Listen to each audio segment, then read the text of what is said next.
అందరికీ నమస్తే అండి. Good morning. ఈనాడు, ఆంధ్రజ్యోతి, సాక్షి, ఆంధ్రప్రభ 4 వార్తాపత్రికల్లో వచ్చిన వార్తలు, వాటిలో వాస్తవాలు, వాటి ఉద్దేశాలు అన్నీ కూడా మనం ఈ వీడియోలో ఉన్నట్టు చెప్పుకుందామండి. కంటెంట్ నచ్చితే మీ మిత్రులందరికీ కూడా వీడియో లింక్ షేర్ చేయండి. నచ్చకపోతే ఎందుకు నచ్చలేదు ఏంటనేది కామెంట్ చేయండి. ఏదైనా మన ఛానల్ కంటెంట్ ఒక 4-5 వీడియోస్ చూసి అప్పుడు డిసైడ్ అవ్వండి ఏంటనేది. ఇక లైక్ చేయండి. ప్రతి ఒక్కళ్ళు కూడా మస్ట్గా లైక్ చేయాలి. మీ ప్రతి లైకు ఇంపార్టెంట్. మన యూట్యూబ్ ఆల్గారిథం ఏం చేస్తుందంటే మన వీడియో రిలీజ్ అయిన వెంటనే లైక్స్ చూసుకొని దాన్ని కొత్త వాళ్ళకి ప్రమోట్ చేస్తుంది. సో లైక్స్ అండ్ షేర్స్ ఆధారంగానే యూట్యూబ్ ఛానల్స్ రన్ అవుతాయి. అందుకే నేను ప్రతిరోజు ఈ వీడియోలోనే అడుగుతా లైక్ చేయమని. సరే, పక్కన పెట్టేస్తే హైదరాబాద్ మీటప్ కరెక్ట్గా 1 వీక్ అయింది. లాస్ట్ సండే పెట్టుకున్నాం, గ్రాండ్ సక్సెస్ అయింది. సో ఇప్పుడు మళ్ళీ విజయవాడలో మీటప్ పెట్టడానికి ప్లాన్ చేస్తున్నాం. విజయవాడలో ఒకటి, విశాఖపట్నం ఒకటి, రాయలసీమ ప్రాంతంలో ఒకటి, అక్కడితో క్లోజ్ మీటప్లు. సో విజయవాడలో మీటప్కి ఆ గుంటూరు, ప్రకాశము, నెల్లూరు, ఈ గోదావరి జిల్లాలు, పల్నాడు ఈ ప్రాంతం అందరూ రావాలి అనే ఆసక్తి ఉన్నవాళ్ళు విజయవాడలో మనం ఈ నెలాఖరణ జనవరి నెలాఖరణ మీటప్ పెట్టబోతున్నాం. వెన్యూ అండ్ డీటెయిల్స్ అన్నీ నేను మళ్ళీ షేర్ చేస్తా.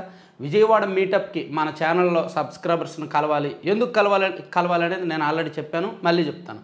సో కలవాలనుకునే వాళ్ళు, మీటప్కి రావాలనుకునే వాళ్ళు మన ఛానల్ వాట్సాప్ నెంబర్కి మెసేజ్ చేయండి. ఆ చుట్టుపక్కల నాట్ ఓన్లీ విజయవాడ, గుంటూరు వాళ్ళు కానీ, పల్నాడు జిల్లా, బాపట్ల, నెల్లూరు, ప్రకాశం, ఇటువైపు గోదావరి జిల్లాలు ఎవరైనా రావచ్చు విజయవాడ మీటప్కి. సో దానికి 7207071231 ఈ నెంబర్కి మెసేజ్ చేయండి. మీకు ఆ గ్రూప్లో యాడ్ చేస్తారు. ఆ తర్వాత దానిలో సమాచారం వస్తుంది. సరే, ఇక అది పక్కన పెట్టేస్తే డైరెక్ట్ కంటెంట్లోకి వెళ్ళిపోతున్నాను. ఇప్పుడు నిన్న నౌకాదళ వేడుకలు జరిగాయి విశాఖపట్నంలో. ఆ వేడుకలకు ముఖ్యమంత్రి చంద్రబాబు నాయుడు గారు ముఖ్య అతిథిగా హాజరయ్యారు. అక్కడ ప్రసంగిస్తూ విశాఖను ముంబై తరహాలో అభివృద్ధి చేస్తాను అని చెప్పారు. ముంబైకి విశాఖకి అన్ని దగ్గర పోలికలు ఉన్నాయి. విశాఖపట్నం పెద్ద సిటీ, జనాభా ఎక్కువ, తీర ప్రాంతం ఉంది, ప్లస్ ఆల్రెడీ డెవలప్డ్, అక్కడ చదువుకున్న వాళ్ళు ఎక్కువగా ఉన్నారు, చైతన్యవంతులు ఎక్కువగా ఉన్నారు. నిజానికి మన రాష్ట్రానికే కాదు, మొత్తం సౌత్ ఇండియా మొత్తానికి విశాఖపట్నాన్ని ఆర్థిక రాజధానిగా మార్చవచ్చు. అక్కడ ఆ చుట్టుపక్కల ఉన్న ప్రభుత్వ భూములు చూసుకున్నా, ప్రాంతాలు చూసుకున్నా, అక్కడ లభ్యమయ్యే ముడిసరుకు చూసుకున్నా, అక్కడ పారిశ్రామిక అవకాశాలు ఎక్కువగా ఉంటాయి. సో ఆ చుట్టుపక్కల మంచి ఒక పెద్ద పరిశ్రమలో ఒక 4-5 పెడితే, అలాగే అక్కడ ఉత్తరాంధ్ర నుంచి వలసలు లేకుండా ఎవరైనా శ్రీకాకుళం నుంచి వలస వెళ్ళాలంటే హైదరాబాదో, చెన్నైయో, బెంగళూరో కాకుండా శ్రీకాకుళం నుంచి వచ్చి వైజాగ్లో స్థిరపడేలా చేయాలి. అసలు ఉత్తరాంధ్రలో ఉన్న 3 జిల్లాలు ప్లస్ ఇటు గోదావరి జిల్లాల వాళ్ళు కూడా విశాఖపట్నం వెళ్ళేలాగా దాన్ని అభివృద్ధి చేయవచ్చు, అవకాశాలు ఉన్నాయి. గత ప్రభుత్వం విశాఖపట్నాన్ని అభివృద్ధి చేస్తాము, రాజధాని అన్నారే తప్ప, డ్రామాలు వేసారే తప్ప ఏం చేయలే. రాజకీయం చేశారు, భూములు కాజేశారు. సో ఈ ప్రభుత్వం అవకాశం ఉంది. కాకపోతే చంద్రబాబు గారు చెప్తారు, ఆయన ఏ మీటింగ్లో పాల్గొన్నా ఏదేదో చెప్తారు, కానీ అది అమల్లోకి వచ్చేసరికి మాత్రం కొంచెం లేట్ అవుద్ది అన్నమాట. సుదీర్ఘ తీర ప్రాంతం ఉన్న ఆంధ్రప్రదేశ్లో మౌలిక వసతులు కల్పించుకుంటే ఆర్థికంగా ఎదగొచ్చు. దేశ ఆర్థిక రాజధాని ముంబై తరహాలో విశాఖను రాష్ట్ర ఆర్థిక రాజధానిగా తీర్చిదిద్దుతాం. ప్రస్తుతం ఉన్న పోర్టులు, భోగాపురం ఎయిర్పోర్టు, మెట్రో రైలు ప్రాజెక్టు పూర్తయితే మారిటైమ్ గేట్వేగా విశాఖ నిలుస్తుంది అని ముఖ్యమంత్రి చంద్రబాబు పేర్కొన్నారు. అలాగే వచ్చే ఏడాది విశాఖ గోదావరి నీళ్లు పంపిస్తామని చెప్పారు. ఎందుకంటే ఇప్పుడు పురుషోత్తంపట్నం ఎత్తిపోతలు కడుతున్నారు కదా, ఆ పురుషోత్తంపట్నం తర్వాత ఈ పోలవరం లెఫ్ట్ కెనాల్ ద్వారా విశాఖపట్నం నగరానికి గోదావరి నీళ్ళు వస్తాయన్నమాట. సో ఇదంతా చాలా మంచి ఆసక్తికరమైన వార్త. సో విశాఖపట్నంలో ఏదైనా చేయొచ్చు, అద్భుతాలు చేయొచ్చు. అక్కడ జనంలో చైతన్యం ఉంది, ముడి సరుకు లభ్యమవడానికి చుట్టుపక్కల మంచి మంచి అవకాశాలు ఉన్నాయి, ప్రభుత్వ భూములు ఉన్నాయి, యువత ఉన్నారు, మేధస్సు ఉన్న యువత. కాబట్టి విశాఖపట్నాన్ని వాడుకోవచ్చు.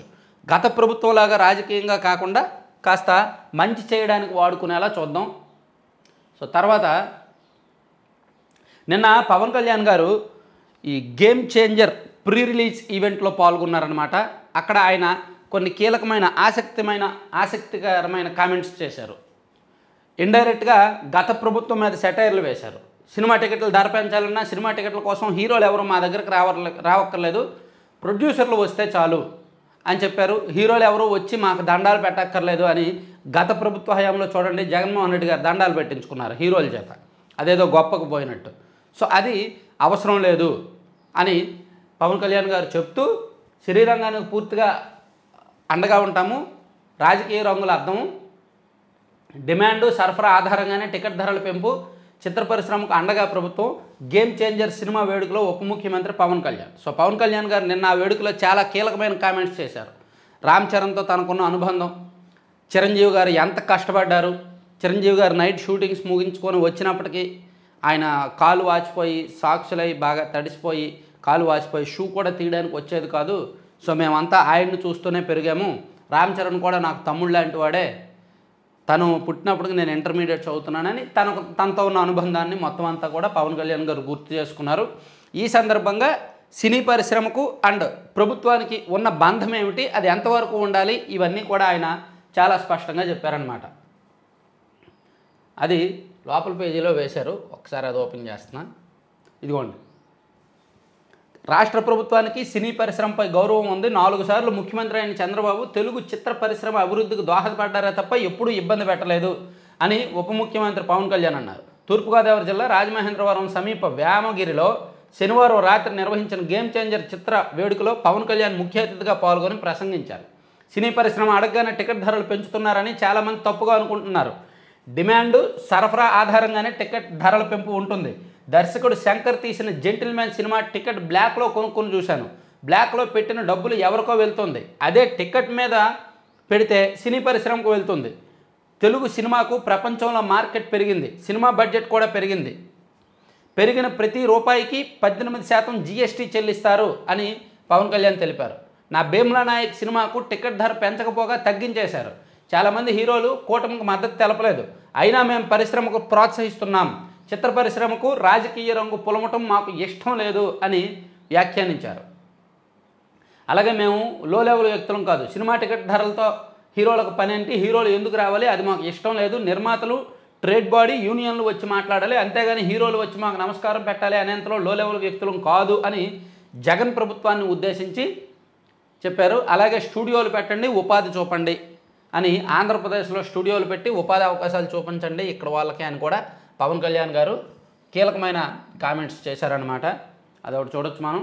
తర్వాత తెల్లన్నంతో బెరి బియ్యం ఎక్కువసార్లు పాలిష్ చేయిస్తే అనారోగ్య సమస్యలు, థయామిన్ లోపంతో ప్రమాదంలో ఆరోగ్యం, గర్భిణులు చిన్నారుల్లో గుండె వైఫల్య జబ్బుకు ఆస్కారం, ముడి బియ్యం వాడకం పెంచాలని వైద్యుల సూచన. ఇది నిజమే. యాక్చువల్లీ బ్రౌన్ రైస్ అంటారు కొంతమంది, లేదా ముడి బియ్యం అంటారు. ఇలా తినడం వలన బాగుంటుంది, కాకపోతే అది చాలామంది తినలేరు అనమాట. ఇప్పుడు మనకి సాఫ్ట్గా ఈజీగా లోపలికి వెళ్ళిపోయే తెల్లన్నం, సన్న బియ్యం అన్నం అలవాటైపోయి ముడి బియ్యం చాలామంది తినలేరు. కానీ ఆరోగ్యానికి అదే మంచిది, డైజెస్ట్ ఈజీగా ఉంటుంది, అన్నిటికీ కూడా గుండెకి కూడా అన్నిటికీ బాగా పనిచేస్తుంది అని అంటారు.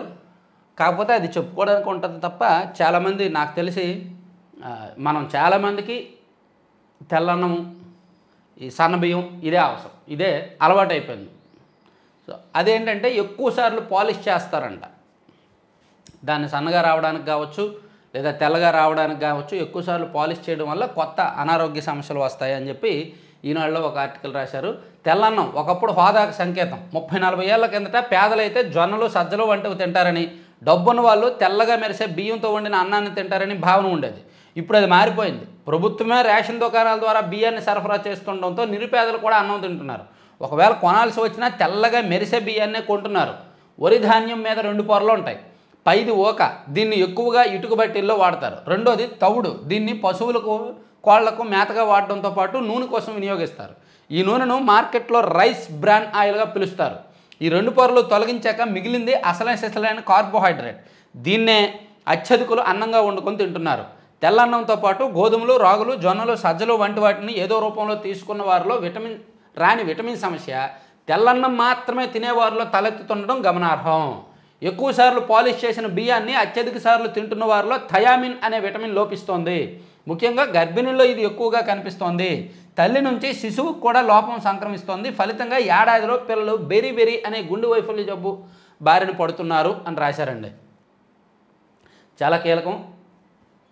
అప్రమత్తంగా ఉంటే మంచిది. మనకి ఏ రూపంలో ముంచుకొస్తుందో తెలియదు. మన ఆహారపు అలవాట్లు కానీ, మన జీవన విధానాలు కానీ అన్నీ మారిపోయాయి. కాబట్టి అన్ని విషయాల్లో మనం అప్రమత్తంగా ఉంటే మంచిది. తర్వాత విద్యా వ్యవస్థలో విప్లవాత్మక మార్పులు తెస్తాము అని చెప్పి నారా లోకేష్ గారు చెప్పారు. నిన్న ఇంటర్మీడియట్ విద్యార్థులకు కూడా మధ్యాహ్న భోజనం ప్రారంభించారు. ఈ సందర్భంగా నారా లోకేష్ గారు కార్యక్రమంలో పాల్గొని చాలాసేపు మాట్లాడారు. సో దానిలో విద్యా వ్యవస్థలో విప్లవాత్మక మార్పులు తెస్తాము, ఇచ్చిన ప్రతి పథకాన్ని అమలు చేస్తాము, ఏపీ మోడల్ స్కూల్ ఎడ్యుకేషన్ను రూట్ మ్యాప్ సిద్ధం చేస్తున్నాము అని చెప్పి డొక్కా సీతమ్మ మధ్యాహ్న భోజనం పథకం ప్రారంభోత్సవంలో మంత్రి లోకేష్ అని ఒక అంశం మాట్లాడారనమాట. సో నిన్న చాలా అంశాలు మాట్లాడారు, అదొకటి చూడొచ్చు మనం. తర్వాత ఇంకా కొన్ని కీలకమైన అంశాలు చూసుకుంటే ఇది హక్కు, ఇది సంగతి. కార్టూన్ చూడండి. సుప్రీంకోర్టు ఒక తీర్పు ఇచ్చింది, తల్లిదండ్రులు నిర్లక్ష్యం చేస్తే ఆస్తి హక్కులో వాటా ఉండదు అని, ఆస్తి హక్కు ఉండదు అని. సో దానికి కౌంటర్గా వృద్ధాశ్రమంలో తల్లిదండ్రులు నిర్లక్ష్యం చేస్తే ఆస్తి హక్కు రద్దు. ఎప్పుడు లేనిది మావాడు కూడా రోజు ఫోన్ చేసి యోగక్షేమాలు అడుగుతున్నాడు. అంటే వృద్ధాశ్రమంలో జాయిన్ చేసేసి డైలీ ఫోన్ చేసి యోగక్షేమాలు అడుగుతున్నాడు. అంటే ఎక్కడ లేని ప్రేమ పుట్టుకొచ్చేసింది. ఇంట్లో పెట్టి చూసుకోవడానికి లేని ప్రేమ వృద్ధాశ్రమంలో జాయిన్ చేసేసి యోగక్షేమాలు అడుగుతున్నాడంట. సో సెటైరికల్గా వేశారనమాట. వీళ్ళ ప్రేమ ఇలా ఉంటాయి, ప్రేమాభిమానాలు పిల్లలవి అని రాశారు.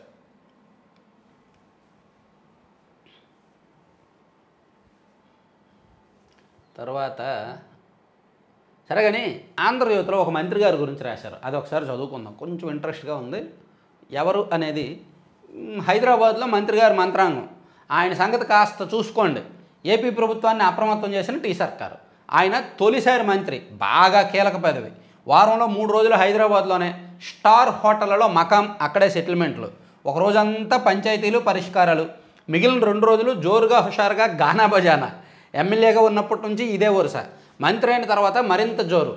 ఏపీలో పని ఉన్న వారంతా అక్కడే బారులు. తెలంగాణ వ్యవహారాల్లోనూ జోక్యం. ఆ మంత్రి తీరుపై తెలంగాణ సర్కారు నిఘా, శృతి మించుతోందంటూ బాబుకు సమాచారం. ఆయన మా దగ్గర ఏం చేస్తున్నారో, ఎక్కడెక్కడ తిరుగుతున్నారో మీకు తెలుస్తోందా? ఆయన వ్యవహారాలు శృతి మించిపోతున్నాయి, అవేవో అక్కడే చేసుకోమనండి, ఆయనను జర చూసుకోండి. ఓ మంత్రి గురించి ఆంధ్రప్రదేశ్ ముఖ్యమంత్రి చంద్రబాబుకు తెలంగాణ ప్రభుత్వం చేసిన సూచన ఇది. ఆ మంత్రి వ్యవహారశైలిపై కీలక వివరాలు ఉన్న నోట్ కూడా పొరుగు రాష్ట్రం పంపించింది. దీంతో ప్రభుత్వంలో ఇప్పుడు ఈ అంశం పెను సంచలనంగా మారింది.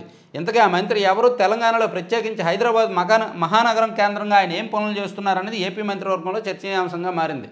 ఎవరు అనేది ఒక క్లూ ఏంటంటే ఆయన ఫస్ట్ టైం మంత్రి. వాళ్ళు అదే రాశారు, ఫస్ట్ టైం మంత్రి అయ్యారు, గతంలో ఎమ్మెల్యేగా పనిచేశారు. ఒక క్లూ ఏంటంటే, క్లూ చెప్తే ఈజీగా అర్థమైపోద్దండి. ఏం చెప్పాలి, ఆయనకి ప్యాకాట్ ఆడడం బాగా అలవాటు. ప్లస్ ఎవరు ఫోన్ చేసినా చెప్పు డార్లింగ్ చెప్పు అంటారు. అందరినీ డార్లింగ్ అని సంబోధిస్తే చాలా సరదాగా మాట్లాడతారు, చాలా సరదా మంత్రి. నాకు తెలిసి మంత్రివర్గంలో ఆయనంత నిష్కల్మష వ్యక్తిత్వం, నాకు తెలిసి ఆయన మంచోడు, నిష్కల్మష వ్యక్తిత్వం. ఎవరు ఫోన్ చేసినా సరే చాలా సరదాగా మాట్లాడే వ్యక్తి, కొత్త వాళ్ళతో కూడా సరదాగా కలిసిపోయే వ్యక్తి. అయితే ఆయన ఈ తరహాలో ఇంత భారీ స్థాయిలో సెటిల్మెంట్లు చేస్తున్నాడని గతంలో ఎప్పుడూ అనుకోలేదు. ఆయన నాన్ కాంట్రవర్సీ అనమాట, ఎటువంటి వివాదాలకు వెళ్ళడు. కాకపోతే జల్సా పురుషుడు, జల్సా. సో అలాగే ఏబిఎన్ రాధాకృష్ణ గారి కొత్త పలుకు చూసుకుంటే, మారకపోతే ముప్పే బాబు, అభివృద్ధి అజెండాను జపిస్తున్న చంద్రబాబు రాజకీయ అజెండాను మళ్ళీ పక్కన పడేశారు. తన రాజకీయ ప్రత్యర్థి జగన్ రెడ్డిని కట్టడి చేసే విషయమై శక్తియుక్తులన్నింటినీ ఉపయోగించవలసిన ఆయన ప్రభుత్వ కార్యక్రమాల సమీక్షలతో కాలం వెళ్లబుచ్చుతున్నారు. 6 నెలలు గడిచినా రాజకీయ ప్రత్యర్థిపై కేసులకు అతిగతి కనబడడం లేదు. జగన్ రెడ్డి అనే రాజకీయ భూతాన్ని సీసాలో బంధించినంత వరకు ఆంధ్రప్రదేశ్లో పెట్టుబడులు పెట్టాలనుకుంటున్న వారిలో ఇదే ఆందోళన ఉంటుంది. జగన్ రెడ్డి 5 ఏళ్ల పాలనకు వ్యతిరేకంగా ప్రజలు సమీకృతం కావడంతో పాటు జనసేన బీజేపీ కూడా చేతులు కలపడంతో చంద్రబాబు మాత్రమే కాదు, రాష్ట్రం కూడా గండం నుంచి బయటపడింది. ఇప్పుడు 2029 నాటికి పరిస్థితి ఎలా ఉంటుందో అన్న ఆందోళన పార్టీ వర్గాలకే కాదు, రాష్ట్ర హితవు కోరే వారిని కూడా కలవరపరుస్తుంది. చాలా సింపుల్గా ఏంటంటే, ఎవరైనా ఆంధ్రప్రదేశ్లో పెట్టుబడులు పెట్టాలంటే ఫస్ట్ అడుగుతున్న క్వశ్చన్, మళ్ళీ జగన్ వస్తే పరిస్థితి ఏంటి అని అడుగుతున్నారంట. అమరావతిలో ల్యాండ్స్ కొనాలనుకున్న వాళ్ళు, అమరావతిలో పెట్టుబడులు పెట్టాలనుకుంటున్న వాళ్ళు, వీళ్ళందరూ కూడా ఫస్ట్ అడుగుతున్న ప్రశ్న అదే, మళ్ళీ జగన్ వస్తే పరిస్థితి ఏంటి అని అడుగుతుంటే వీళ్ళు ఏం చెప్తున్నారు? జగన్ రాడు, వచ్చే అవకాశం లేదు, మేము అలా పరిపాలిస్తామనే చెప్తున్నారు. కానీ అది కనిపించడం లేదు అని చాలామంది చెప్తున్నారు. సో అదే దీనిలో రాశారనమాట. సో ఒకసారి సాక్షికి కూడా వెళ్ళి బ్యానర్లో ఏమున్నాయో చూద్దాం. ఫస్ట్ పేజీలో ఏమున్నాయో చూద్దాం. చంద్రబాబే సుప్రీం, రెడ్ బుక్కే రాజ్యాంగం, రాష్ట్రంలో బరితెగించి వ్యవహరిస్తున్న సిఐడి. అబ్బా, రాష్ట్రంలో సిఐడి బరితెగించి వ్యవహరిస్తుందంట. ఎప్పుడైనా అర్ధరాత్రులు ఎవరైనా ఇళ్ళకి వెళ్ళి తలుపులు పగలగొట్టి అరెస్ట్ చేసిందా సిఐడి? ఈ 6 నెలల్లో అర్ధరాత్రులు ఇళ్ళకు వెళ్ళి తలుపులు పగలగొట్టి అరెస్ట్ చేశారా ఈ 6 నెలల్లో? ఎవరైనా సోషల్ మీడియాలో తప్పుడు పోస్ట్ పెడితే ఇమీడియట్గా ఫోన్ చేసి సిఐడి వాళ్ళు వేధించారా? లేదా సిఐడి వాళ్ళు ప్రెస్ మీట్లు పెట్టి వైసీపీ వాళ్ళని ఎక్కడైనా తిట్టారా? లేదా 70 ఏళ్ళు పైబడిన వాళ్ళని కూడా ఫేస్బుక్లో వచ్చిన పోస్ట్ని షేర్ చేసిన వాళ్ళను కూడా స్టేషన్లకు పిలిపించి కేసు నమోదు చేసి వేధించారా? లేదు కదా. సిఐడి అసలైన వేధింపులు ఎలా ఉంటాయో, సిఐడిని అడ్డదిడ్డంగా ఎలా వాడొచ్చో గత ప్రభుత్వం చూపించింది. జగన్మోహన్ రెడ్డి గారి అధికారంలో ఉండగా వైసీపీ ప్రభుత్వం చూపించింది. నిజానికి ఈ ప్రభుత్వం సిఐడిని వాళ్ళ రాజకీయ ప్రత్యర్థుల మీద అసలు సిఐడిని గట్టిగా వాడితే మదనపల్లి ఫైల్స్ తగ్గడం కేసు ఎప్పుడో బయటకు వచ్చేసేది. సిఐడిని కరెక్ట్గా వాడితే ఈ ఇబ్రహీంపట్నంలో నిన్న మొన్న బయటకు వచ్చింది 700 కోట్ల స్కామ్. అది బట్టి 24 గంటల్లో బయటకు వచ్చేసేది. అసలు సిఐడిని నిజంగా గట్టిగా వాడితే వైసీపీ వాళ్ళు ఎవరూ బయట తిరగలేరు. ఎందుకంటే వైసీపీ అధికారంలో ఉండగా ప్రతి ఒక్కళ్ళు తప్పు చేశారు. నాకు నిన్న వైసీపీ నాయకుడు ఒక ఆయన మెసేజ్ పెట్టాడు. నేను ఆ 700 కోట్ల స్కామ్ మీద ఒక వీడియో చేశాను నిన్న నైట్. అన్న దీని మీద మరింత విస్తృతమైన సమాచారం ఇస్తానని నాకు మెసేజ్ పెట్టాడు. నాకు ఆ మెసేజ్ చదివిన తర్వాత చాలాసేపు మైండ్ పనిచేయాల. అసలు అంటే నేను మాట కూడా చెప్పలేను, అస్సలు చెప్పడానికే అవ్వదు. చాలా చెత్త సంస్కృతి జరిగేదంట. పార్టీలో ఉన్న కీలక నాయకులకు అందరికీ కూడా ఎవరైతే ఆ నలుగురు పేర్లలో ఒక అమ్మాయి ఉంది కదా, జబర్దస్త్ ఆర్టిస్టు, ఆవిడకి చాలా నెట్వర్క్ ఉందంట. సినీ రంగంలో ఉన్న జూనియర్ ఆర్టిస్టులని, పెద్ద పెద్ద నెట్వర్క్ని, వాళ్ళందరినీ కూడా పరిచయం చేసేదంట తీసుకొచ్చి. ఇంకా ఎందుకు ఏంటనేది మీరే అర్థం చేసుకోండి. ఇంకా పచ్చిగా నాకు చెప్పాడు కానీ నేను అసలు చెప్పలేక ఇండైరెక్ట్గా చెప్తున్నా. అంటే చెత్త సంస్కృతి అంతా ఉంది ఆ పార్టీలో ఉన్నత స్థాయి లీడర్లు అందరికీ. సో అటువంటివన్నీ బయటకు తీసేవాళ్ళు యాక్చువల్లీ సిఐడీలు.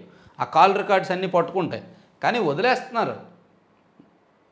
న్యాయస్థానం అంటే ఖాతరలేదు, సిఆర్పిసి 164 అంటే లెక్కే లేదు. సుప్రీంకోర్టు తీర్పునకు విరుద్ధంగా కుతంత్రం, ఐఏఎస్ అధికారులతో తప్పుడు వాంగ్మూలాల నమోదుకు పన్నాగం. ఇప్పటికే న్యాయస్థానంలో వాంగ్మూలాలు ఇచ్చిన ఐఏఎస్ అధికారులు అందుకు పూర్తి భిన్నంగా తప్పుడు వాంగ్మూలం నమోదుకు సిఐడి కుట్ర.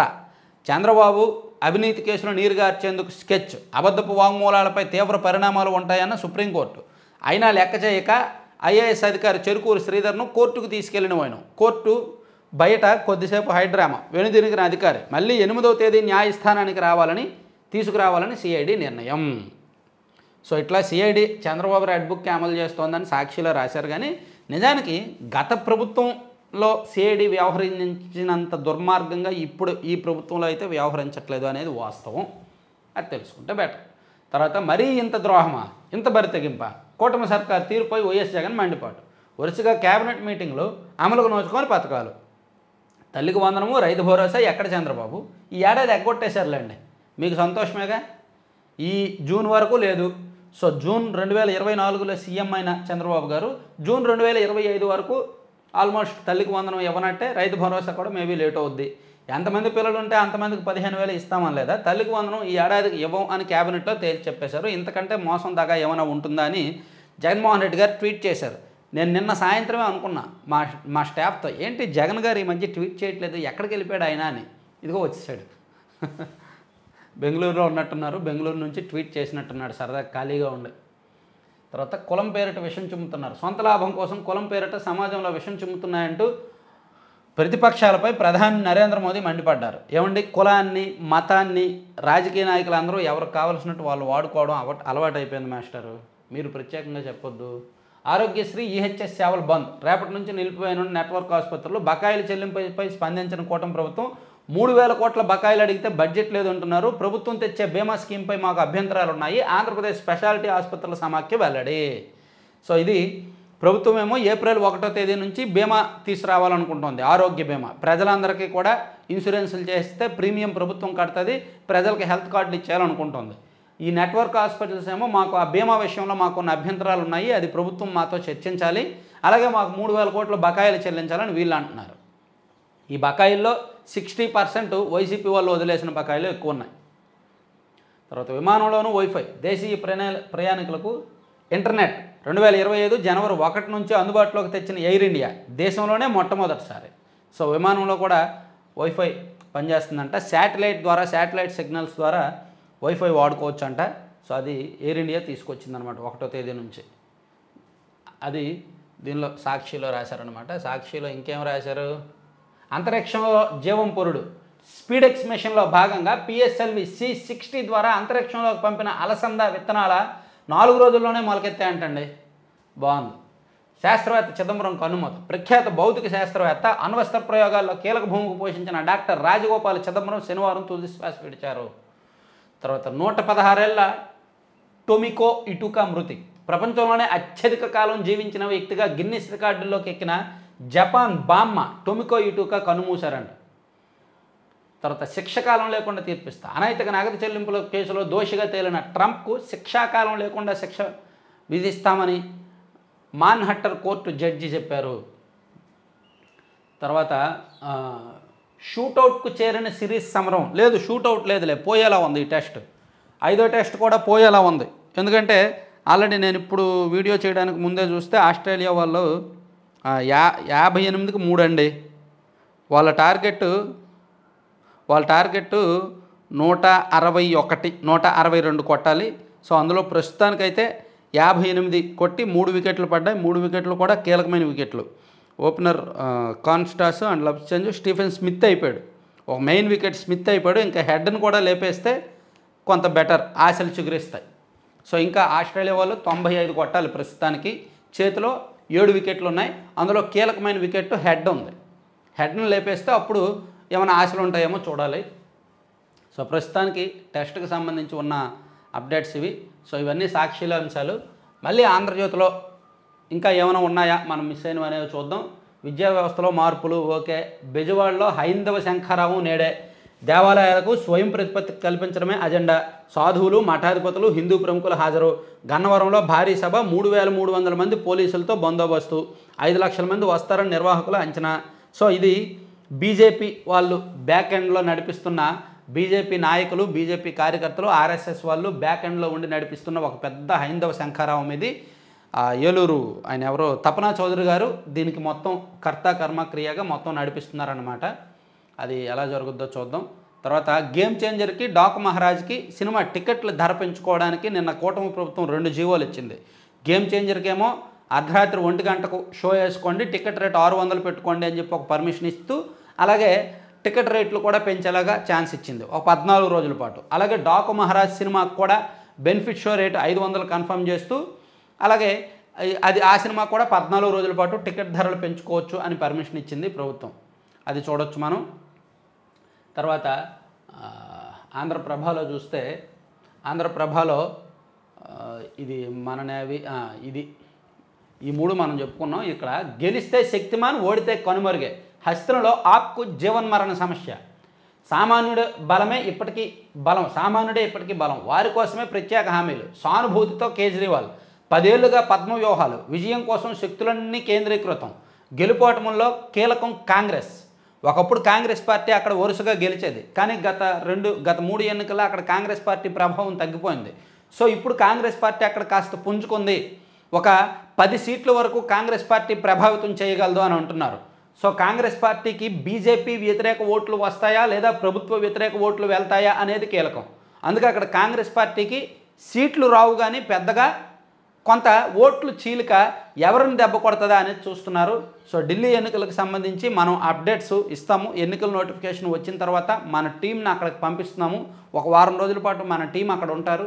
ఉండి నేను ఇన్నాళ్ళు హర్యానా, మహారాష్ట్ర ఎన్నికలు నేనేదో చెప్పాను, అంటే వేరే మీడియాల్లో వచ్చిన వార్తలు చదివి అర్థం చేసుకొని చెప్పాను. అందుకే చాలా వరకు అటు ఇటుగా చెప్పాను, కరెక్ట్గా చెప్పలేకపోయాను. కానీ ఢిల్లీ ఎన్నికల విషయంలో మాత్రం కొంచెం కాన్సన్ట్రేట్గా, సీరియస్గా మన టీంని అక్కడికి పంపించి అక్కడ కొంతవరకు స్టడీ చేసి రిపోర్ట్ ఇచ్చేలాగా ప్లాన్ చేస్తున్నాను అనమాట. కొంచెం అంటే దేశ రాజధాని కదా, కాస్త ఇంట్రెస్ట్ పెడదామని. తర్వాత 8న విశాఖలో మోడీ రోడ్ షో. పర్యటన ఖరారు. సిద్ధమైన ప్రాజెక్టులు, శంకుస్థాపనలు, ప్రారంభోత్సవాలు. ఏయూ ఇంజనీరింగ్ మైదానంలో బహిరంగ సభ. తిరుగు ప్రయాణంలో భువనేశ్వర్కు ప్రధానమంత్రి. సో 8వ తేదీ నరేంద్ర మోదీ గారు యాక్చువల్లీ గత నెల 29న రావాల్సింది, కానీ వాతావరణం బాగోలేదని రాలేదు. ఇప్పుడు ఆయన 8వ తేదీన వస్తున్నారన్నమాట. గత నెల 29 కాదు, గత నెలలోనే రావాలి, ఏదో డేట్ కూడా ఫిక్స్ చేశారు. తర్వాత వీసీల కోసం సెర్చ్ కసరత్తు వేగవంతం. సంక్రాంతి తర్వాత సెర్చ్ కమిటీ భేటీలు. 17 యూనివర్సిటీలకు 2500 దరఖాస్తులు. ఇప్పటికే పరిశీలన పూర్తి. వీసీ పదవుల కోసం భారీగా పైరవీలు. యూనివర్సిటీల్లో ఉపకులపతుల నియామకాలు ఇంకా జరగల. కూటమి ప్రభుత్వం వచ్చి 7 నెలలు అవుతున్నాయి, ఇది జరగల. సో దీనికోసం భారీగా పైరవీలు జరుగుతున్నాయి అన్నమాట. ఇక మేనిఫెస్టో అంటే చులకన. ఇచ్చిన వాగ్దానాల అమలేది. లక్షల మందికి ద్రోహం చేస్తున్న ప్రభుత్వం. ఎక్స్లో వైసీపీ అధినేత జగన్ 11న లండన్కు పయనం. ఆలోగా 3 రోజుల పాటు పార్టీపై సమీక్షలు. సో 11వ తేదీన ఆయన లండన్ వెళ్తున్నారంట. ఈలోగా పార్టీ సమీక్షలు ట్విట్టర్లో అవన్నీ చూస్తున్నారు. అక్కడికి వెళ్ళినా ట్వీట్లు చేస్తారులే, భయపడవద్దు. తర్వాత నేను అమాయకుణ్ణి, అప్పటి ప్రతిపక్ష నేతలను అరెస్ట్ చేశానని ఇప్పుడు కక్ష సాధింపు. ఏసీబీ కేసులో హైకోర్టుకు సిఐడి మాజీ చీఫ్ సంజయ్ ముందస్తు బెయిల్ పిటిషన్పై రేపు విచారణ. అమాయకుణ్ణి అనే కంటే ఏ సదరం సర్టిఫికేట్ ఏదో తీసుకొని కొన్ని ఏంటది మైండ్ పని చేయట్లేదనో ఇంకేదో తెచ్చుకోండి. అమాయకుడిని అంటే నమ్మరు. నేను అమాయకుడిని, నాకేం తెలియదు అంటే నీకు ఐపీఎస్ అయ్యి అమాయకుడు అంటే ఎలా? ఐపీఎస్ అయ్యారంటే ఎట్లా? సో కొన్ని ఒత్తిళ్ళు ఉన్నాయి. గత ప్రభుత్వం నన్ను అలా ఒత్తిడికి గురి చేసింది చేయమని, అందుకు నేను అలా చేశాను అని చెప్పడం అప్రూవర్గా మారడం. లేదు కాంప్రమైజ్ అవ్వచ్చు, అప్రూవర్గా మారచ్చు, కాంప్రమైజ్ అవ్వచ్చు. ఈ రెండు చేయను అంటే కోర్టులు కూడా ఊరుకో, ఎందుకంటే వీళ్ళ దగ్గర చాలా ఆధారాలు ఉన్నాయి. వాళ్ళు కక్ష సాధింపు కాదు, ఈయన చేసిన తప్పులు, ఈయన చేసిన అవినీతి మీద కేసులు పెట్టారు. సో ఈయన ఎట్లా చేశాడు ఏంటి అనేది. తర్వాత ఇంకో కీలకమైన వార్త ఆంధ్రప్రభలో రాశారు. చేరికలకు చెక్.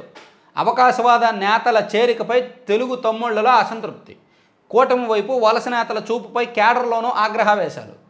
టీడీపీ అధినేత చంద్రబాబు, యువనేత లోకేష్ దృష్టికి తాజా సమస్య. త్వరలో 3 పార్టీల అగ్రనేతల భేటీ. వైసీపీ నేతల చేరికలపై చర్చ, నిర్ణయం. 3 పార్టీలు పరస్పర అవగాహనకు వచ్చే దిశగా అడుగులు. ఇక్కడ ఏం జరుగుతుందంటే అడారి ఆనంద్ కుమార్ గారి చేరిక టీడీపీకి ఇష్టం లేదు. ఆయన యాక్చువల్లీ టీడీపీలో చేరాలని ట్రై చేశారు, ఒప్పుకోలా. జనసేనలో చేరాలని ట్రై చేశారు, పవన్ కళ్యాణ్ గారు ఒప్పుకోలా. చివరికి బీజేపీలో జాయిన్ అయ్యారు. సో అక్కడ 3 పార్టీల సమన్వయం ఎక్కడ ఉంది? అలాగే గంజి చిరంజీవి చేరిక, ఆయన ఫస్ట్ టీడీపీలోకి వెళ్ళడానికి ట్రై చేస్తే టీడీపీ వాళ్ళు యాక్సెప్ట్ చేయాలి. టీడీపీ నుంచే బయటికి వెళ్ళి అలా టీడీపీని తిట్టి మళ్ళీ టీడీపీలోకి వస్తానంటే ఎలా అని యాక్సెప్ట్ చేయకపోయేసరికి ఆయన జనసేనలోకి వెళ్ళారు. సో ఆయన చేరిక, ఆయన జనసేన పార్టీలో చేరడం కూడా అక్కడ టీడీపీకి ఇష్టం లేదు. సో ఇట్లా బీజేపీలోనూ జనసేనలోనూ చేరుతున్న కొంతమంది నాయకుల పట్ల టీడీపీలో అభ్యంతరాలు ఎక్కువగా వస్తున్నాయి. అందుకని మనం ముగ్గురం పొత్తులో ఉన్నాం కదా, మనం మాట్లాడుకొని చేర్చుకోవాలి కదా ఎవరినైనా అని టీడీపీ వాళ్ళు ఆరోపణ. మా ఇష్టం, మా పార్టీ అనేది వాళ్ళ ఆరోపణ అన్నమాట, వాళ్ళ ఆలోచన. సో ఇట్లా కొంచెం ఉన్నాయి, అంతర్గతంగా కొన్ని జరుగుతున్నాయి. ఏం జరుగుతుందో చూద్దాం. తర్వాత ఇక ఈనాడులో లోపల పేజీల్లోకి వేరే అంశాల్లోకి వెళ్తే నేషనల్ అంశాలు ఒకసారి చూద్దాం. జాతీయ స్థాయిలో ఉన్న అంశాలు ఒక్కసారి చూసుకుంటే తర్వాత మాతృభాషతోనే మేధో వికాసం. ఇది కాదండి మాకు కావాల్సిన నేషనల్ అంశాలు. 3 ప్రాణాలు నిలిపిన పెద్దయ్య అంట, బ్రెయిన్ డెడ్ కావడంతో అవరోధం, గ్రీన్ ఛానల్. ఇక్కడ ఇవి కూడా ఏపీ వార్తలే. నేషనల్ అంశాలు ఎక్కడిచ్చారమ్మా, ఎక్కడిచ్చారమ్మా? ఏపీజీలో ఉన్న ఇక్కడ చరిత్ర సృష్టించిన భారతీయ అమెరికన్లు. అమెరికా ప్రతినిధుల సభలో ఒకేసారి 6 ప్రమాణం. అమెరికా ప్రతినిధుల సభలో శుక్రవారం అపూర్వ ఘట్టం ఆవిష్కృతమైంది. చరిత్రలో తొలిసారిగా అత్యధికంగా 6 భారతీయ అమెరికన్ నేతలు సభ్యులుగా ప్రమాణం చేశారంటండి, ప్రమాణ స్వీకారం చేశారు. సో అమెరికా ప్రతినిధుల సభలో భారతీయుల ప్రభావం ఎంతగా ఉంది అనడానికి ఇది నిదర్శనం. చరిత్రలో ఫస్ట్ టైం. ఇంతకుముందు 2-3 ఉండేవాళ్ళు. ఇక 29 మంది అభ్యర్థులతో ఢిల్లీ బీజేపీ తొలి జాబితా. దేశ రాజధాని నగరం ఢిల్లీ ఎన్నికల్లో 29 స్థానాలకు అభ్యర్థుల పేర్లతో భాజపా తొలి జాబితాను శనివారం విడుదల చేసిందనమాట. లోయలో పడిన సైనిక వాహనం, జమ్మూలో 4 జవాన్ల మృతి. అమెరికా మోడల్ అంటూ అమ్మాయిలకు టోకరా. 700 మందిని మోసం చేసిన ఢిల్లీ యువకుడి అరెస్టు. అమెరికా మోడల్ అంటూ 100 మంది అమ్మాయిలను మోసం చేసి వారి నుంచి డబ్బు గుంజిన యువకుడిని అరెస్ట్ చేసినట్టు ఢిల్లీ పోలీసులు శనివారం తెలిపారు. వణికించే చలిలో వేడెక్కిన ఢిల్లీ. భాజపా కాంగ్రెస్ల పొత్తు, కేజ్రీవాల్ ప్రజాధనంతో అద్దాల మేడ, అమిత్ షా, ఆయన నకిలీ వాల్ అజయ్ మాకెన్. సో మొత్తానికి ఢిల్లీ ఎన్నికలు వేడెక్కాయి. ఢిల్లీలో వాళ్ళ పరస్పర ఆరోపణలు, పరస్పర విమర్శలు కాస్త దేశవ్యాప్తంగా రాజకీయాలను కూడా ప్రభావితం చేసేలా ఉన్నాయన్నమాట. అది చూడొచ్చు. తర్వాత డాజ్ బాల్ క్రీడలో గొడవ, 9వ తరగతి విద్యార్థిని మృతి. ఇక ప్రధాని తరపున అజ్మీర్ దర్గాలో చాదర్ సమర్పణ. కేంద్ర మైనారిటీ వ్యవహారాల శాఖ మంత్రి కిరణ్ రిజిజు శనివారం రాజస్థాన్లోని అజ్మీర్ దర్గాలో ప్రధాని మోదీ తరపున చాదర్ను సమర్పించారు. తుదిశ్వాస వరకు పాక్లోనే ఉంటా ఇమ్రాన్ ఖాన్ తనకు దేశం విడిచి వెళ్ళిపోయే అవకాశం వచ్చినా తాను అంగీకరించలేదని పాకిస్తాన్ మాజీ ప్రధాని ఇమ్రాన్ ఖాన్ పేర్కొన్నారు. ఈ మేరకు ఎక్స్ వేదికగా పోస్ట్ పెట్టారు. నేను అటోక్ జైల్లో ఉన్నప్పుడు 3 ఏళ్ల పాటు దేశం విడిచి వెళ్ళిపోతే జైలు నుంచి విడుదల చేస్తామని అవకాశం వచ్చింది, కానీ అందుకు నిరాకరించాను. తుదిశ్వాస వరకు పాక్లోనే ఉంటాను, ఇక్కడే కన్నుమూస్తాను, నా మాట ఎప్పుడు ఒకటే అని ఇమ్రాన్ ఖాన్ చెప్పారు. అదొకటి ఇచ్చారు. తర్వాత కులం పేరుతో విషం వెజ్జలుతున్నారు ప్రతిపక్షాలపై మోదీ ధ్వజం. కక్షిలో మొలకెత్తిన అలసంద విత్తనాలు, ఇది ఒకటి కొంచెం ఇంట్రెస్టింగ్ వార్త అండి. భారత అంతరిక్ష పరిశోధనా సంస్థ రోదసీలోకి పంపిన అలసంద విత్తనాలు బొబ్బర్లు సూక్ష్మ గురుత్వాకర్షణ వాతావరణంలో 4 రోజుల్లోనే మొలకెత్తాయి. వీటికి త్వరలోనే ఆకులు కూడా వస్తాయని భావిస్తున్నట్టు సంస్థ పేర్కొంది. అక్కడికి అలసంద విత్తనాలు పంపించి నాటిస్తే అవి 4 రోజుల్లోనే మొలకెత్తాయంటన్నమాట. కొంచెం ఇంట్రెస్టింగ్గా ఉంది కదా. తర్వాత వేరే అంశాలు చూసుకుంటే జగన్ జమానాలో ట్రైమాక్స్పై ప్రత్యేక ప్రేమ. గడువు దాటిన ఆ సంస్థకు ముగ్గురాయి ఎగుమతికి అనుమతి. నాటి వైకాపా పెద్దలు ఓ ఎంపీ సహకారం. 40 కోట్లు చెల్లించకుండా వితండవాదం. గత ప్రభుత్వంలో వైకాపా పెద్దలు ముగ్గురాయి ఎగుమతి విషయంలో ట్రైమాక్స్ సంస్థపై చూపించిన వల్లమాలిన ప్రేమ కొన్ని రోజులుగా ఏపీ ఖనిజాభివృద్ధి సంస్థ అధికారులకు తలనొప్పిగా మారింది. టెండర్ గడువులోపు ముగ్గురాయి ఎగుమతి చేయలేక ట్రైమాక్స్ చేతులెత్తేస్తే దానికి వైకాపా పెద్దలు 1.5 గడువు ఇచ్చారు. ఇదే సమయంలోనూ కొత్త టెండర్లు పిలిచారు. ట్రైమాక్స్ మాత్రం అదనపు సమయంలో 1.5 టన్నులు ముగ్గురాయి ఎగుమతి చేసుకొని కొత్తగా కోటైన ధరలు తనకు వర్తించవంటూ చెల్లించకుండా చుక్కలు చూపిస్తుంది. సో వాళ్ళకు అనుకూలమైన వాళ్ళకి తీసుకొని డబ్బులు తీసేసుకొని వాళ్ళ దగ్గర ఎడాపెడా డబ్బులు తీసేసుకొని ఇష్టం వచ్చినట్టు చేసుకున్నారు. తర్వాత చేమకుర్తి శ్రీకాంత్ పేరిట 106 కోట్ల ఆస్తులు. సో వైసీపీ చేసిన నిర్వాకాల్లో ఇది కూడా ఒకటి బయటకు వచ్చింది. చేమకుర్తి శ్రీకాంత్ అనే వ్యక్తి పేరిట 106 కోట్ల ఆస్తులు వచ్చాయి. సో అవి ఎలా వచ్చాయి? వైసీపీ అధికారంలో ఉన్నప్పుడు వైసీపీ పెద్దలతో అతను సన్నిహితంగా ఉండేవాడు. అతని భార్య రితు చౌదరి సోషల్ మీడియాలో బాగా యాక్టివ్గా ఉంటారు, జబర్దస్త్ అది. సో ఆమె ద్వారా వైసీపీ నేతలతో మంచి పరిచయాలు అవి ఇవి ఏర్పాటైన తర్వాత అతను అలా ఆస్తులు రాయించుకున్నాడు అనేది ఒక పెద్ద ఆరోపణ. మనం అంతకుమించి ఇంక ఓపెన్గా చెప్పకూడదు, చెప్తే చాలామంది ఇబ్బంది పడతారు, నన్ను ఇబ్బంది పెడతారు. కాబట్టి ఇంకా అర్థం చేసుకోవాలి, అవన్నీ కూడా లోపాయికారిగా చాలా జరుగుతాయి. ఇక ఈ ఏడాది లక్ష్యం 4 లక్షల పాస్పోర్టులు. ప్రతి బుధవారం అదనంగా 250 అపాయింట్మెంట్లు. విజయవాడలో ఈ నెల ప్రయోగాత్మకంగా అమలు. ప్రాంతీయ పాస్పోర్ట్ అధికారి శివహర్ష పాస్పోర్టులు గతంతో పోలిస్తే ఇప్పుడు వేగంగా ఇస్తున్నారు, సరళీకృతం చేశారు, సులభతరం చేశారు. ఇది ఇంకాస్త ఈజీ అయ్యేలా చేస్తున్నారనమాట. తర్వాత ప్రఖ్యాత అణుశాస్త్రవేత్త ఆర్ చిదంబరం కన్నుమూత అనేది ఇందాక చెప్పుకున్నాం.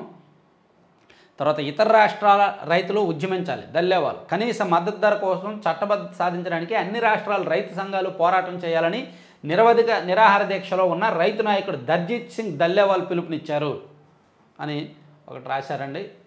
తర్వాత ఇంకా 3 ప్రాణాలు నిలిపిన పెద్దయ్య బ్రెయిన్ డెడ్ కావడంతో అవయవదానం. గ్రీన్ ఛానల్ ద్వారా అవయవాలు తరలింపు. మంచి వార్త, బాగుంది. పునరుత్పాదక పంప్డ్ హైడ్రో స్టోరేజీ ప్రాజెక్టుల హబ్గా ఏపీ రాష్ట్ర సమన్వయం ఫోరం సమావేశంలో నిపుణులు. ఓకే. 100 ఏళ్ల బడికి వందనం. శతాబ్ది ఉత్సవాలకు తాడంకి పాఠశాల సిద్ధం. ఘనంగా ఏర్పాట్లు చేస్తున్న పూర్వ విద్యార్థులు. ఇటువంటి స్కూల్స్ 100 సంవత్సరాలు పూర్తయ్యాయి అంటే చాలా సందడిగా ఉంటుంది. ఆ స్కూల్స్లో చదువుకున్న వాళ్ళు ఇన్వాల్వ్ అయ్యి కొంచెం సొంత డబ్బులు పెట్టుకొని ఖర్చు చేసి చేయడం చాలా బాగుంటుంది. సో ఇది కృష్ణా జిల్లాలోని తాడంకి జిల్లా పరిషత్ ఉన్నత పాఠశాల 100 ఏళ్ళు పూర్తి చేసుకుందంట. చాలా మంచి విషయం. తర్వాత ఏం తమాషాలు చేస్తున్నారా, సిగ్గుందా? అధికారులపై నోరు పారేసుకున్న గుంటూరు డిప్యూటీ మేయర్. గుంటూరు నగరపాలక సంస్థ సమావేశంలో వైకాపాకు చెందిన డిప్యూటీ మేయర్ వనమ వజ్రబాబు పరుష పదజాలం ఉపయోగించారు. దీనికి నొచ్చుకున్న కమిషనర్ పులి శ్రీనివాసులు అధికారులు ఉద్యోగులు బయటకు వచ్చేశారు. శనివారం నిర్వహించిన కౌన్సిల్ సమావేశంలో గుత్తేదారుల బిల్లు చెల్లింపును అనుసరిస్తున్న విధానం ఏమిటి, 2014 నుంచి జీఎంసీలో ఫిక్స్డ్ డిపాజిట్లు ఎన్ని ఉన్నాయి, వీటిలోంచి ఏమైనా ఉపసంహరణ ఉంటే ఏ అవసరాలకు వాడారో తెలియజేయాలని వైకాపా కార్పొరేటర్ రోషన్ ప్రశ్నించారు. కమిషనర్ పరిశీలన ఆమోదం, ఎగ్జామినర్ ఆఫ్ అకౌంట్స్ ఆడిట్ నిధుల లభ్యతను బట్టి బిల్లులు చెల్లిస్తున్నామని ఫిక్స్డ్ డిపాజిట్లు నగరపాలక సంస్థ ఆర్థిక పరిస్థితులను అనుసరించి ఉపసంహరించి పన్నుల ఆదాయం రాగానే తిరిగి జమ చేస్తున్నామని, ఇది పూర్తిగా పరిపాలనాపరమైన అంశమని శ్రీనివాసులు రాతపూర్వకంగా సమాధానం ఇచ్చారు. తన ప్రశ్న కాకపోయినా డిప్యూటీ మేయర్ వజ్రబాబు జోక్యం చేసుకొని పరిపాలనాపరమైన అంశం అంటారా, అసలు అదేం సమాధానం, ఏం తమాషాలు చేస్తున్నారా, సిగ్గుందా అని కొంచెం గట్టిగా అనేసరికి అధికారులను వైసీపీ వాళ్ళు ఇంకా అధికారం కోల్పోయినప్పటికీ భాష మారలేదు, పద్ధతి మారలేదు. సో అది కొంచెం అభ్యంతరకరం. సో అందుకే కమిషనర్ అండ్ స్టాఫ్ అందరూ కూడా వాకౌట్ చేశారంట. సో ఇవండి మొత్తం మీద మనం 4 పత్రికల్లో ఉన్న కీలకమైన అంశాలన్నీ కూడా చెప్పుకున్నాం. ఇంకా నెక్స్ట్ వీడియోస్లో మన ఛానల్లో కంటెంట్ మారుద్ది, కంటెంట్ తీరు కొంచెం నేను మారుస్తాను. దానికోసం మనకి స్టాఫ్ను కూడా తీసుకుంటున్నాము, కంటెంట్ రీసెర్చ్ అనలిస్టులు అండ్ వీడియో ఎడిటర్లు కూడా తీసుకుంటున్నాము. నేను కంటెంట్ కొత్తగా ప్రజెంట్ చేయడానికి కొన్ని మార్పులు చేర్పులు చేస్తున్నాను అన్నమాట. సో ఇంట్రెస్ట్ ఉన్న వాళ్ళు వీడియో ఎడిటింగ్ ఎవరికైనా వస్తే, professional video editing, not mobile, Adobe Premiere కావచ్చు, ఆఫ్టర్ ఎఫెక్ట్స్ కావచ్చు, అటువంటి ఎడిటింగ్స్ ఎవరికైనా వస్తే, ఫోటోషాప్, తెలుగు డిటిపి ఎవరికైనా వస్తే మన వాట్సాప్ నెంబర్ ఉంది కదా, ఈ నెంబర్కి మెసేజ్ చేయండి. ఇది వర్క్ ఫ్రమ్ హోమ్ ఉండదు, పార్ట్ టైం ఉండదు, ఆఫీస్లో కూర్చొని వర్క్ చేయాలి, ఫుల్ టైం ఉంటుంది, శాలరీ కూడా పే చేస్తాము.